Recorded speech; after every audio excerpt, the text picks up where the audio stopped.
நம்ம வீட்டு பிள்ளைங்களோட கெட்ட குணங்கள் மறைஞ்சு அவங்க கிட்ட நல்ல பழக்க வழக்கங்கள் பக்தியும் வளரணும்னு நினைக்கிறீங்களா?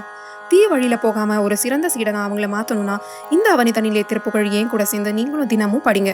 இந்த திருப்புகழை கேட்கும்போது உங்க வீட்டு பிள்ளைங்க கிட்ட நீங்க கண்ட மாற்றத்தை மறக்காம கமெண்ட்ல சொல்லுங்க. நம்ம சந்ததி நல்லா ஒழுக்கத்தோட வளரணும்னு நினைக்கிறீங்கன்னா இந்த வீடியோவை மற்ற பெற்றோர்களுக்கும் ஷேர் பண்ணுங்க.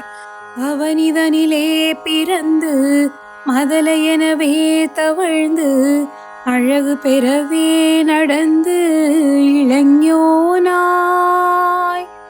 அருமழலையே மிகுந்த குதலை மொழியே புகன்று அதிவிதமதாய் வளர்ந்து பதினாராய்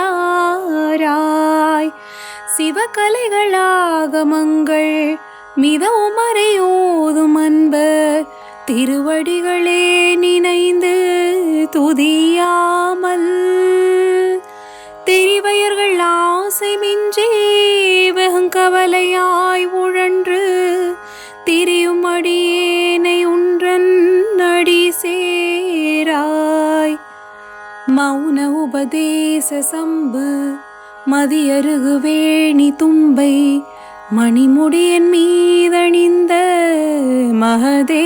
மகதேவர் மனமகிழவே அணைந்து ஒரு புறமதாக வந்த மலைமகள் குமார துங்க வடிவேலா பவனி வரவே உகந்து மயிலின் இசையே திகழ்ந்து படியதிரவே நடந்த கழல் வீரா பரமபதமே செறிந்த முருகன் எனவே உகந்து பழனி மலை மேல் அமர்ந்த